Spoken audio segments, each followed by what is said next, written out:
one we wanna see. Everything you mean to me. Say I am dying. Why are you still crying? She not in front of me. Was so excited. I wish it was me. Man, it was so inviting. I had to show her that I know. My life flew much was in the sound. What? The interview, bro. Are we interviewing right now? Yeah. Alright, You interviewing right now? let me put my phone away, y'all. What's up, man? What's Wicked good? We're Wisco, the 5th anniversary. We're the Dark Half. Damien Quinn. I'm Ian Stone, aka Gino Cult Shit, and this is my brother Dope Fiend. And we have an album coming out with called The Hemingway Solution, a mixtape we made back in 2010. That's coming out in about a month from now. And I guess you're coordinating the interview, unless like I'm gonna question you, bro. What? You're doing really good. You're doing really good, bro. I think the best question to ask first is, can you tell us anything about the new album? Hemingway? No, your two album. You guys. The newest one? The Yeah. newest one is the Hemingway. Yeah, the newest one is the Hemingway Solution. It's a project we're doing with Dope Fiend. That's Get a shot of him. mixtape that we Get a made. shot of that goatee. It's luscious. He's a cat that we fuck with out in our hometown, Kenosha, Wisconsin. You know, basically, it's like, dude, I've known Damien for 10 years. I've known this guy for 6 years. And, you know, real recognizes real in a matter of time. And apparently it's his interview, so he's going to tell you about it. I'm gonna talk at the pace I want to talk and the thing. You're in the background. Yeah, you're in the background. Your background music now. No, in 2010 we got together and we made the Hemingway Solution. That's gonna be a mixtape that we're dropping. It was made 2010. We made with him. We're dropping that recently. As far as our newest project, I can't release any names of it, but we're gonna write that when we're gonna be in the studio with that pretty soon here. And working on the new project. As of right now, we're not rushing anything because we still got a decent amount of material to give everybody that we've done in the past. I don't feel like I'm going to jump into a new record right away, but it's definitely. You can't say this about the Hemingway and Cult. Whoa. Whatever the other record might be. Whatever the other record might be, it's very versatile. Very versatile. And you know, and the thing is you know, we gotta stress with the 2010 mixtape that these are our favorite beats off of Shadowville, a very popular Internet beats. Internet beats. Yeah, that's You why know, I call them our a favorite mixtape. internet beats. You know, one of your friends or you know, local MC would surely have rapped over the beats that we're rapping over. These are our favorites. You know, we're boys. The album is just So amazing. it's 13 tracks that most people haven't heard before. There's probably 2 tracks off that album people have heard so far. Nice. So you got 11 songs that are brand new from the Hemingway Solution. And it's bangers from front to back. You can't, you know.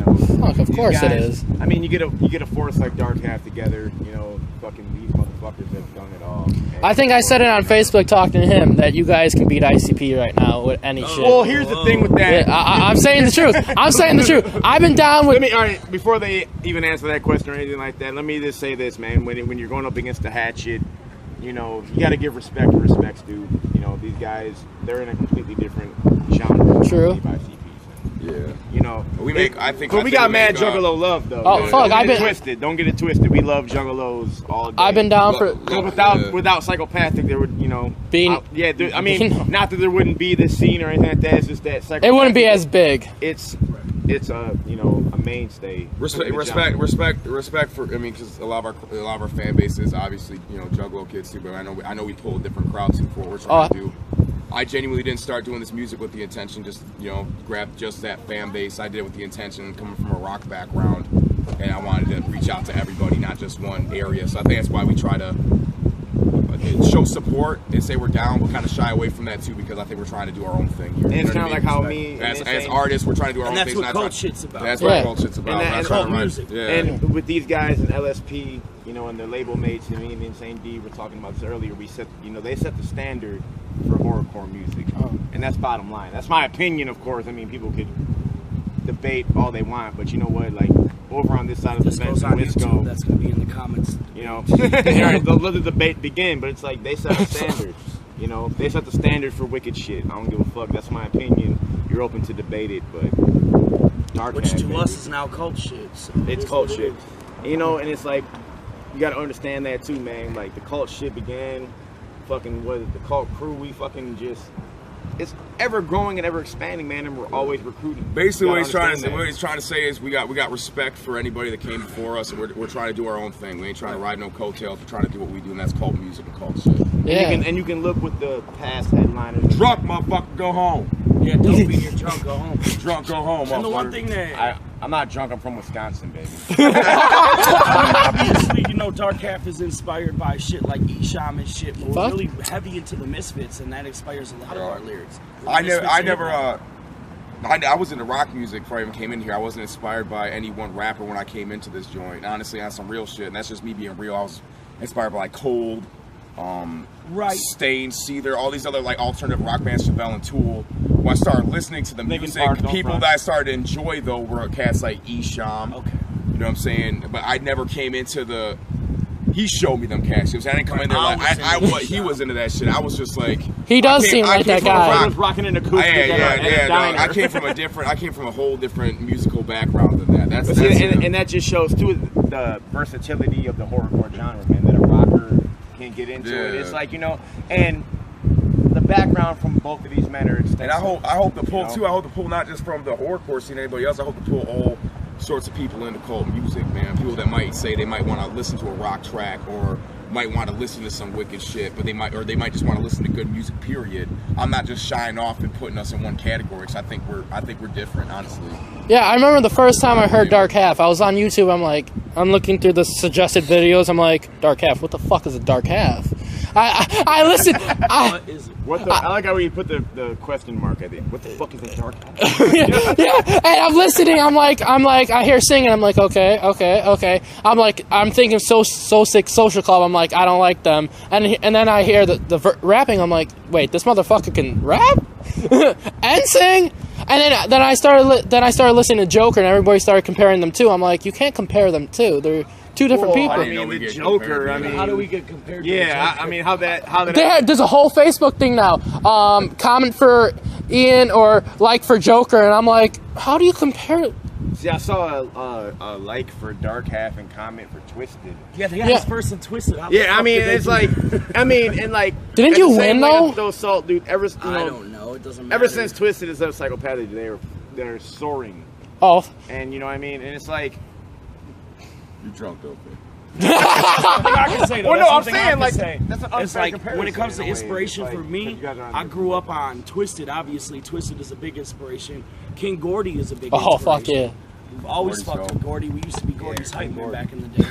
And then of course Esham. Esham started this shit, whether you like it or not, and he is one of my. And there goes the comments right now in the future. ICP did. No, Esham started it. Thank you, Still one thank of you, our favorite thank you. rappers. And I'm sure we all three could agree that man does his fucking thing. Oh fuck yeah! But you can't forget about the Ghetto Boys, the Grave Diggers, Yeah, cats like that. I made a video. Okay, well, But we're not talking about that right now. I made a video, and I was like, Esham started horrorcore. Once again, it's just like homage where it began. Right, man. Then right. Let's keep I moving mean, with if the you really interview. wanna- Let's right. And, yeah, and let's that's not why get the into history Hemingway of is horrorcore. interesting because you're dealing We with could three do the- different hey. minds. We can get into the history of horrorcore. We'll be here for 3 Right. right. Yeah, I gotta get drunk at some point. And I gotta get I have a get little wasted, buzz get going wasted, on, and fuck a fat chick or something. I mean, we have to do something. a fact. but we're trying to outdrink Little White tonight. If they're Okay, that's impossible. I'm We sorry. on that Molly Ooey sweat. I'll fucking Right. shape chicks too. Little White, we respect you. We love your music, but we're trying to outdrink you. Okay, We are trying No. to outparty you. And that is a fucking right. challenge. that is a challenge until Y'all you. We don't, and we don't give a fuck. We know he's gonna win. He's gonna Y'all can die trying if it's us three But we versus want him him and to shit. take the Right challenge. now.